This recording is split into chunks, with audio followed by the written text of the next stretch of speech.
Introduction. Ladies and gentlemen, I have a grave announcement to make.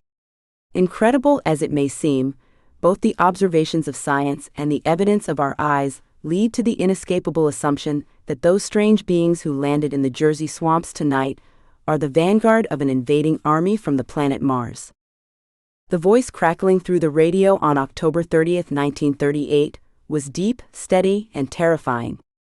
Across the United States, millions of people were sitting in their living rooms.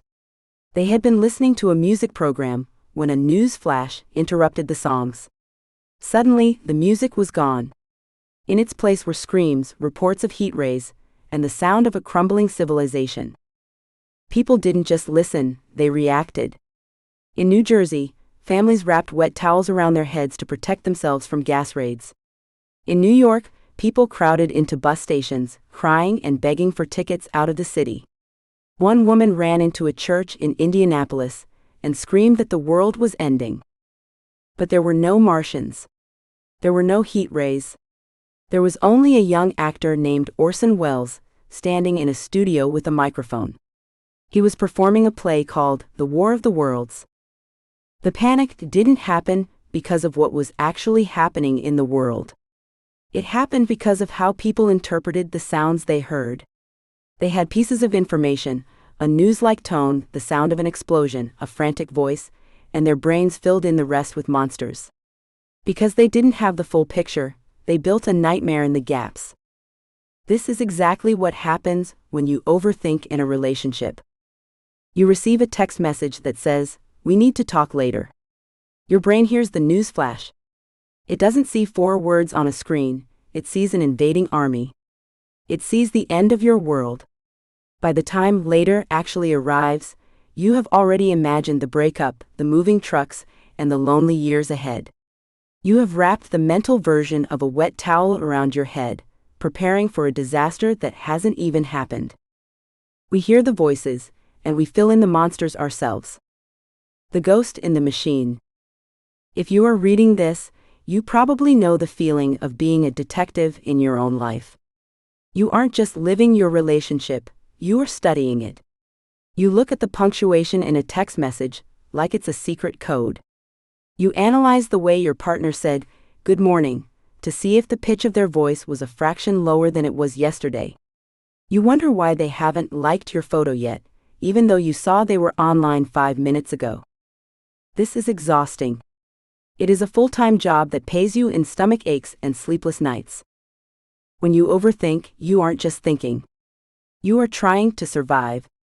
Your brain has a very old system called the HPA axis. It is the part of you that watches out for tigers. Thousands of years ago, if you were kicked out of your tribe, you would probably die. Because of that, your brain treats rejection like a physical threat.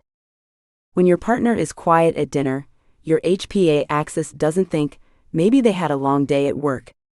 It thinks, the tribe is leaving me. The tiger is in the room. It floods your body with chemicals that make your heart race and your breath shallow. Your brain thinks it is helping you stay alive by preparing you for the worst. But there is no tiger. There is just a person who might be tired or hungry or thinking about a project at the office. This book is about learning to see the difference between a tiger and a tired partner. It is about closing the detective agency for good. You are going to learn how to stop being a victim of your own thoughts and start being a person who lives in reality. By the time you finish these pages, you will be able to look at a late text and feel nothing but calm. You will know how to ask for what you need without feeling like you are being too much. Most importantly, you will trust yourself enough to know that even if things do go wrong, you are strong enough to handle it. You will move from a state of constant fear to a state of grounded, quiet security. The shadow text. To understand how we get stuck in these loops, we have to look at a concept I call the shadow text. Imagine every message, every look, and every silence is a piece of paper. On the front is what is actually happening. This is the data. Data, he hasn't texted back in 4 hours. Data, she didn't kiss me goodbye this morning. Data, he said he's fine, but he isn't smiling. The shadow text is what you write on the back of that paper. It is the hidden meaning you project onto the data. Shadow text: he's ignoring me because I'm boring. Shadow text: she's pulling away because she realizes I'm not the one. Shadow text: fine means he's actually angry and he's going to bring up that fight from 3 weeks ago. We don't react to the data. We react to the shadow text. We spend our lives fighting ghosts and Martians that we wrote into existence. We pick fights not because of what our partner did, but because of the story we told ourselves about why they did it. I have spent years studying why we do this. I have looked at the history of human connection and the science of how our brains are wired. I have seen how even the most successful, brilliant people can be reduced to a shaking mess by a single read receipt on a phone screen. This approach isn't about just being positive.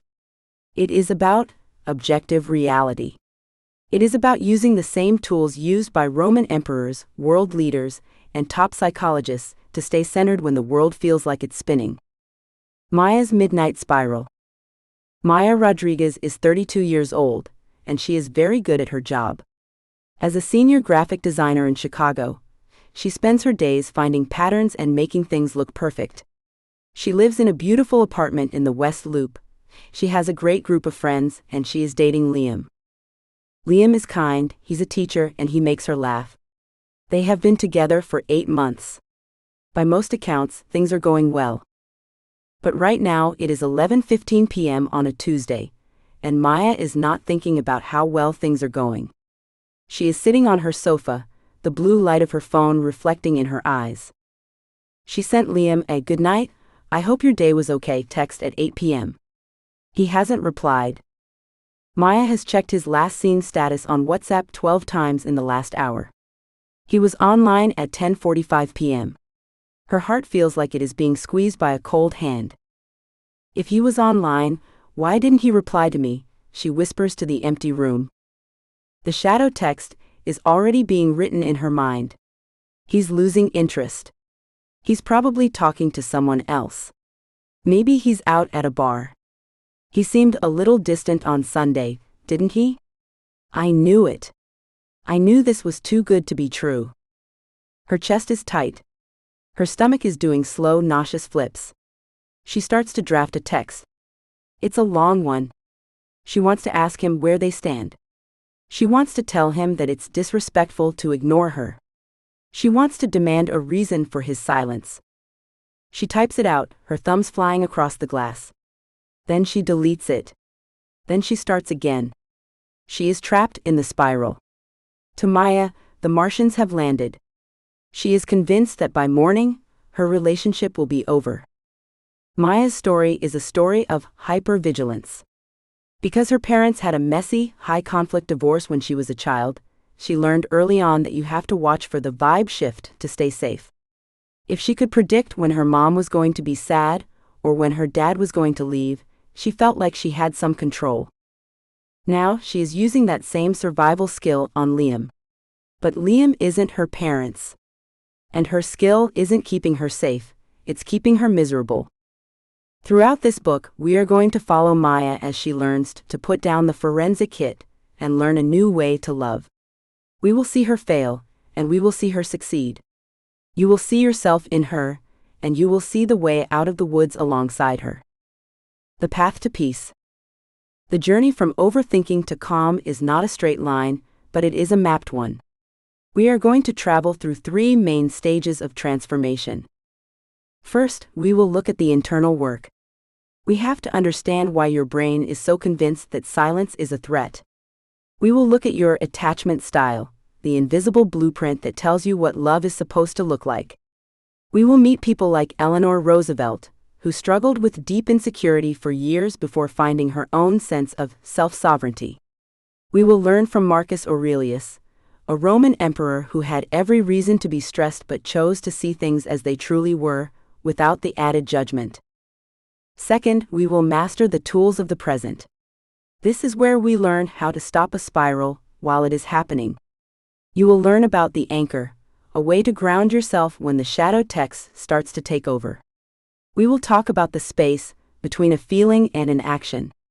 You will learn how to use your body to calm your mind, using simple techniques like the mammalian dive reflex to reset your nervous system in seconds. Finally, we will build the bridge to connection. Once you are calm, how do you actually talk to your partner? We will learn direct inquiry, the art of asking the right questions instead of making the wrong assumptions. We will look at how to set relationship agreements so that you don't have to guess the rules of the game.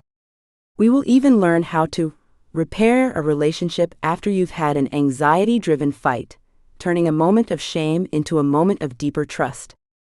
You are not crazy. You are not too much. You are simply a person with a very protective brain that is trying to keep you from getting hurt. But you don't need that protection anymore. You are an adult, you are capable, and you are worthy of a relationship that feels like a safe harbor rather than a stormy sea. It is time to stop reading into everything and start living in the light. The radio play is over. The Martians aren't coming. Let's begin. Chapter 1: Why do we fear the silence? In 2014, researchers at the University of Virginia asked a group of people to do something very simple: sit alone in a room for 15 minutes. There were no books, no phones, and no people to talk to. The only thing in the room besides a chair was a button that, if pressed, would give the person a painful electric shock. Before the timer started, everyone tried the shock and agreed they would pay money to avoid feeling it again. But once the door was closed and the silence set in, something strange happened. 67% of the men and 25% of the women chose to shock themselves rather than just sit there with their own thoughts. One man shocked himself 190 times in those 15 minutes. He preferred physical pain over the quiet of his own mind. We are terrified of silence. When things go quiet, especially in our relationships, we don't see it as a chance to rest. We see it as a hole that needs to be filled. If a partner doesn't text back, if they seem off during dinner, or if they don't say "I love you" with the usual spark, we rush to fill that silence with stories. We become like the people in that study, willing to shock ourselves with worry and panic just to avoid the discomfort of not knowing what is happening.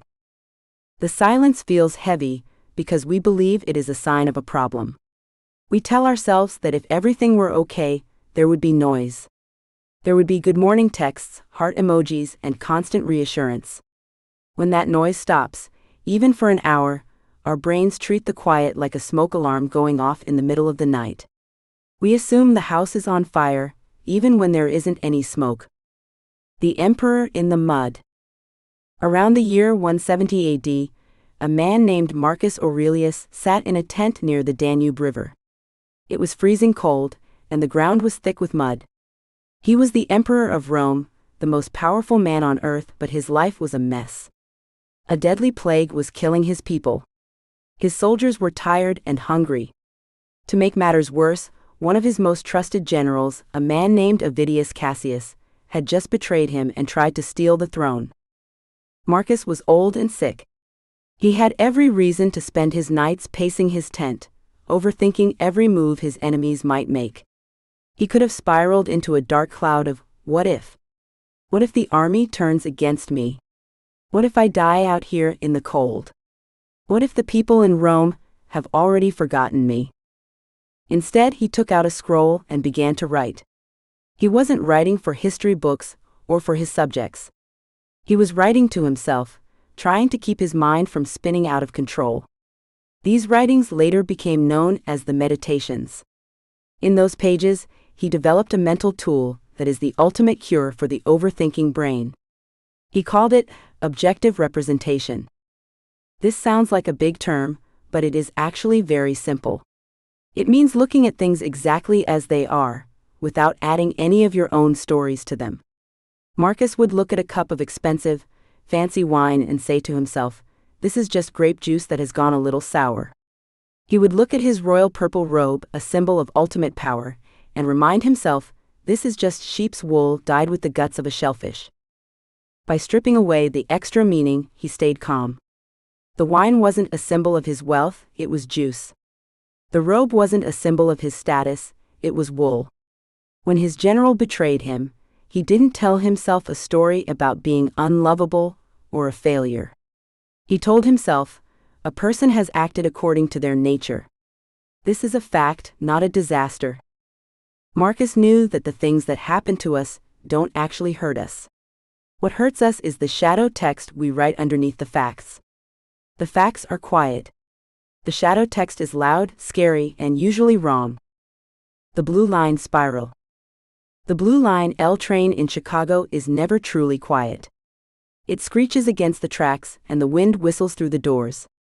But for Maya Rodriguez, sitting near the window on a Tuesday morning, the silence was coming from her phone. Maya is a designer.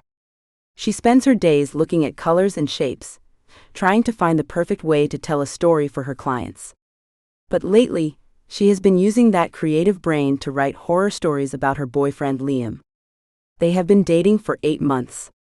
Things were great, or at least she thought they were, until she saw his Instagram story from the night before. She had sent him a goodnight text at 10 p.m. He never replied. But at 11:30 p.m., he posted a blurry photo of a beer glass at a bar with some friends. Now, as the train rumbles toward her office, Maya feels like she is vibrating. Her chest is tight, and she feels a little sick to her stomach. She has checked his last seen status 4 times since she got on the train. Her brain is busy writing the shadow text. The fact is, Liam posted a photo and didn't text back. The shadow text Maya is writing looks like this: he is bored of me. He was out having fun while I was waiting for him. He didn't text me back because he didn't want to deal with me. He's probably talking to someone else at that bar. This is how it always starts. My parents stopped talking before they got divorced, and now Liam is stopping too. I'm going to be alone again. Maya is doing exactly what the people in the shock study did. She is in pain, but she is the one giving herself the shock. She is taking a small gap in communication and filling it with a giant monster. She looks down at her hands and tries to remember something she read about Marcus Aurelius. She tries to see the situation like a Roman emperor would. She tells herself the phone screen is glowing. There is a picture of a glass. There is no text message from Liam. She says it again in her head. A picture. No text. It doesn't make the hurt go away instantly, but it stops the vibrating feeling for a second. She is trying to see the sheep's wool instead of the royal robe. She is trying to see the facts instead of the fear. The myth of the bad sign. Most of us grew up believing a very dangerous myth. We were told that if someone loves us, they will always want to talk to us. We think that silence is a bad sign. We believe that in a healthy relationship there is a constant stream of noise, texts, calls, check-ins, and praise. Because we believe this myth, we treat silence like a mystery that needs to be solved. We become detectives. We look at the length of a text. We look at the choice of a punctuation mark. We wonder why they used a period instead of an exclamation point. We think they used a period. They must be mad. But science tells us that our brains are actually wired to be bad at handling missing information. Psychologists call this the ambiguity effect. When we have 2 choices, one where we know the outcome and one where the outcome is a mystery, we almost always pick the one we know, even if it's bad. Our brains hate, I don't know. To an overthinker, a maybe is more painful than a no. This is why you might find yourself picking a fight just to get a reaction. You would rather have your partner be angry with you than have them be quiet, because at least when they are angry, you know where you stand. The silence is a blank map, and your brain is terrified of getting lost. We also have to consider that not everyone sees silence the same way. In some cultures, silence is a sign of respect and comfort. In a famous study on communication, researchers found that people from Western cultures, like the United States, often feel uncomfortable if a silence in a conversation lasts longer than 4 seconds. We feel a need to fill it. However, in many East Asian cultures, silence is seen as a way to process what has been said. It is a sign that you are taking the other person seriously. In a relationship, your partner might be quiet because they feel safe.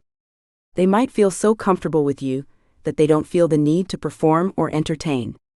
To them, the silence is a compliment. To you, it's a threat. This gap in how we see the quiet is where most of our overthinking begins. Stripping the story. To break free from the fear of silence, you have to learn how to do objective representation in real time. You have to become a reporter for your own life. A good reporter doesn't write, "The man was a jerk who hated his wife." A good reporter writes, "The man left the house at 8 a.m. without saying goodbye." When you feel a spiral starting, you have to separate the facts from the added judgments. The fact, he hasn't called me today. The added judgment, he doesn't care about me anymore. The fact, she is looking at her phone while I'm talking. The added judgment, she finds me boring. The fact, they said they wanted to stay home tonight instead of going out. The added judgment, they are pulling away from me. The facts are neutral. They don't have a vibe. They don't have a tone. They are just things that happened. The added judgment is where the pain lives. That is the shadow text. Marcus Aurelius would tell you that you have no control over what other people do. You can't control if Liam texts back. You can't control if your partner has a bad day and goes quiet. But you have total control over the stories you tell yourself about those events. When you stop adding judgments, you regain your power. If the silence is just silence, not a sign, not a message, not a clue, then it can't hurt you. It is just a pause in the music. The power of the gap. Viktor Frankl, a man who survived some of the darkest silences in history, once said that between a stimulus, the thing that happens, and our response, what we do about it, there is a space. In that space is our power to choose. Overthinkers usually skip that space. Something happens and we jump straight to panic. The phone doesn't ring and we jump straight to "they're leaving me." We don't even realize there was a choice to be made. Chapter 1 is about reclaiming that space. It is about realizing that silence is not an enemy. Silence is just the absence of noise. It is a neutral environment. When Maya sits on that train, she is learning to stay in the space. She still feels the urge to check her phone. She still feels the shadow text trying to write itself in her mind. But she is starting to see the words for what they are, just thoughts. They aren't the truth. They are just guesses. If you can learn to sit in the silence without reaching for the electric shock of overthinking, you win. You aren't a detective trying to solve a crime. You are a partner living a life. And in a real life, sometimes the phone stays dark, sometimes the room goes quiet, and sometimes people just forget to hit send. None of those things are monsters.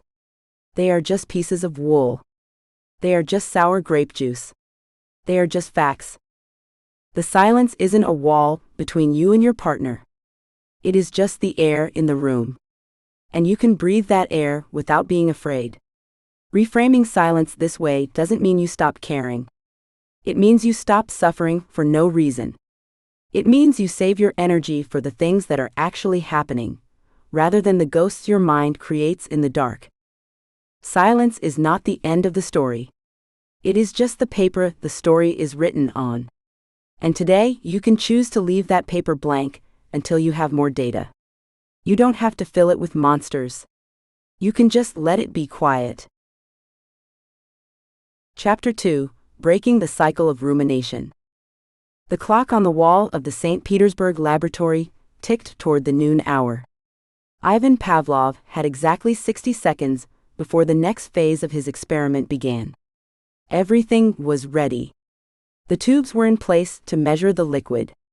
The dogs were harnessed. The assistants stood perfectly still. In these final moments of silence, Pavlov wasn't just looking for a breakthrough in biology. He was hunting for the very mechanism that controls how living things react to the world around them. He didn't know it yet, but he was about to discover why your heart hammers against your ribs when you see a specific name pop up on your phone screen. For years, Pavlov had been studying the digestive systems of dogs. It was messy, technical work. He wanted to know how much a dog's mouth watered when it was presented with meat. It seemed like a simple question of biology. Food goes in, the body reacts, and the process of eating begins. But something strange started happening in the hallways of his institute. The dogs weren't waiting for the food to arrive anymore. They were reacting to the sound of the lab assistant's footsteps. The click of a boot on a stone floor shouldn't cause a physical reaction in a dog's stomach. A footstep isn't food. It has no smell of beef or chicken. It provides no nutrients. Yet the dogs were salivating, as if a feast had been placed right under their noses. Their bodies had learned a lie. They had connected a neutral sound, a footstep, to a life-sustaining event, dinner. Pavlov realized that the brain had created a bridge where none existed before. He called this a conditioned reflex. This discovery changed how we understand the human mind. It proved that our bodies can be trained to react to signals that aren't actually dangerous or helpful.